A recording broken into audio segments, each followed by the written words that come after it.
In this case where the CCT has not really begun sitting on the matter, is there any clash? None at all. None at all.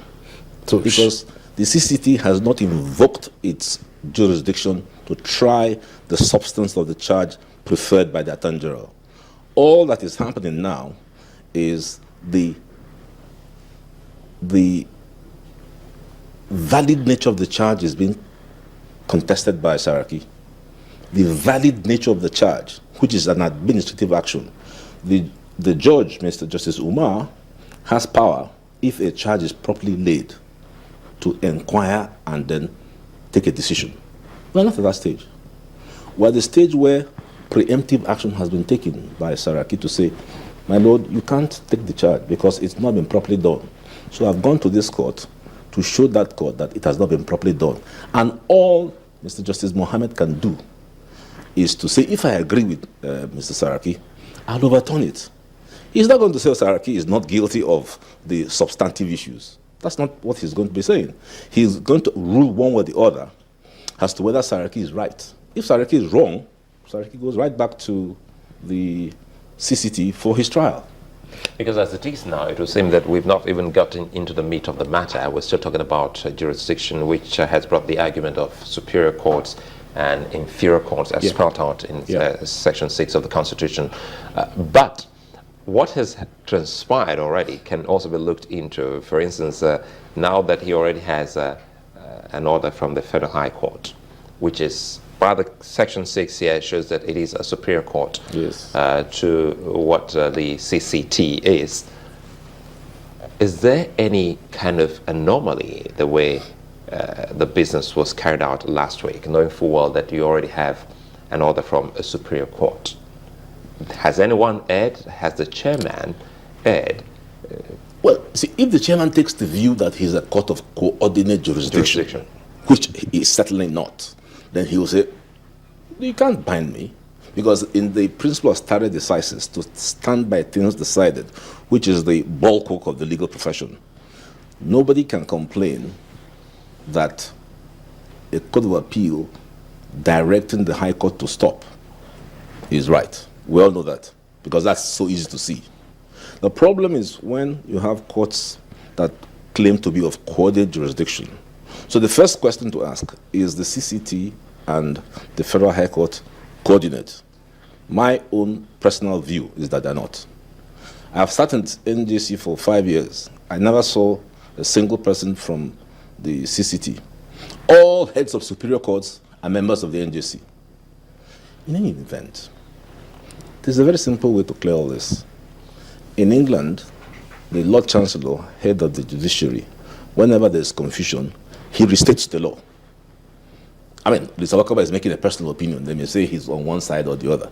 So this is a proper opportunity for the CJN or the chairperson of the NJC to restate the law. It's advisory and non-binding. But everybody now knows. For instance, if the CJN were to say, the CCT is a court of coordinate jurisdiction, then we're all clear.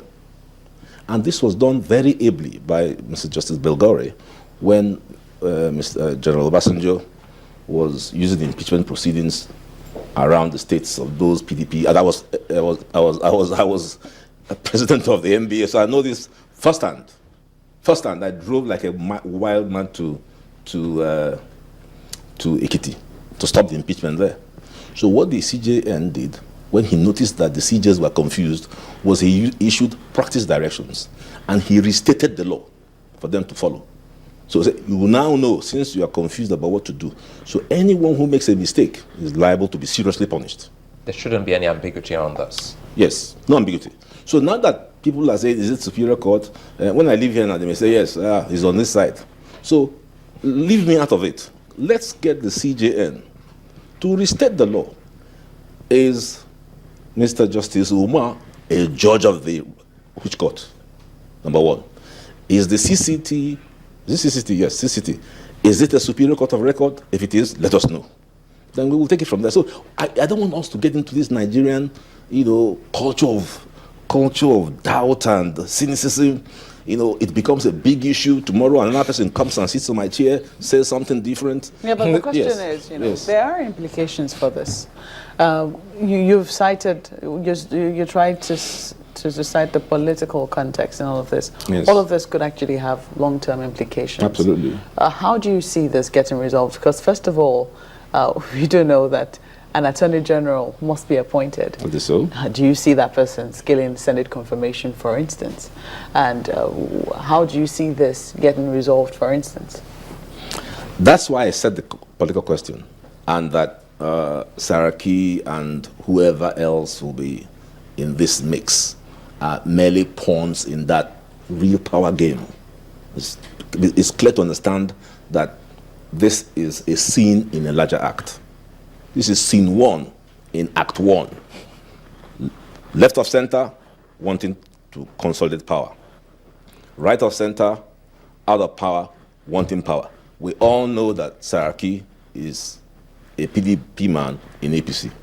We all know that. You know that I know that. So why are you looking at me? We know it. No, because he might not agree with you. Because it might be, I don't know what you think I know. Because I'm just smiling here. Yes. Because my next line of question would have been, we just did just a quarter yet. And we have 15 more quarters for this term to be over for the 4 years. Yes. So is this about 2019? In 2015? It's all part of it. That's why that context I set was important. Do you think PDP doesn't want to get political power back in 2019? They want to. So it's a huge issue. It's a huge issue. Saraki is not the issue. I can assure you that. I mean, my best question is very relevant. Oh, so after you go and get our orga, you come and pass Senate approval. We'll show you, we'll teach you a lesson too. So at the end of the day, they will go and conclave in one place. Then you see, matter settled. Mark my word, matter settled, resolved. You've always fought for so the that's people. that's what you see happening. It will happen. That's what you see happening. It will happen. That this is going to be resolved. It will happen in some conclave somewhere, do it. and this will fizzle out. They've been doing it. We're just going to go to one corner and to fizzle out. Is this the first thing to fizzle out?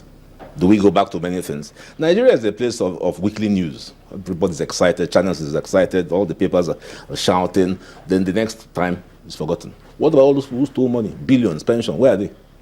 Is this the first? We don't have sustainability. We have a culture of impunity and cynicism.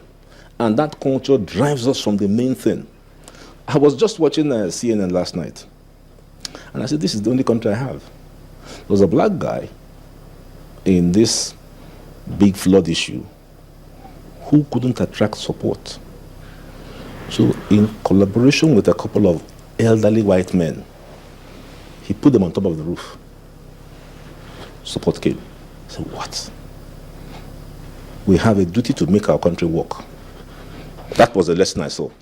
Mr. Agbakoba, you've said this cynicism is like an umbrella over the country. Yes. But must we continue this? A lot of people will blame this entire cynical situation and no going back to the old cases, will blame it on the judiciary and the legal system. Would you agree with that? No, I wouldn't agree with that. Why? Because Messi can't hold up the football match 5 minutes after the referee has blown the football game to a conclusion. You guys blame lawyers for nothing. You say lawyers, senior advocates go to court, misbehave. Do we control the courts? We don't. How many lawyers have been punished? How many? But who controls the courts? The judges control the courts. Who controls the judges? The judges control themselves. They are the owners of the courts. And there's an NJC that we need to see bring down the hammer. Where is the NJC in all this? Maybe it's too early. But this week, I need to hear the NJC say something about this. Because that's the final word. If the NJC were to say, look, the Federal High Court and the CCB is this, Federal High Court is this. It's clear to everybody. So we don't go round and round and round editorials. The social media is full of all kinds of stories, but the real authorities are sitting down there in Abuja. I challenge the CJN of Nigeria to make a restatement of the law, and that will end everything. There's so many things that we really will be looking at. That will be when we come back from the news. We really have to go back to the news. We'll come back and look at the CCB Act because we've been talking about the CCT now, so that we don't get that mixed up. The CCT is the tribunal and the bureaus right there. And now we already know that Section 6 is very, very firm on so many matters. But the MJC has been silent. Yes. And it's why? good that we have someone who's who can comfortably say one of their own. Once there, all is there. Okay. We'll come back and talk about that and see how this can all be resolved.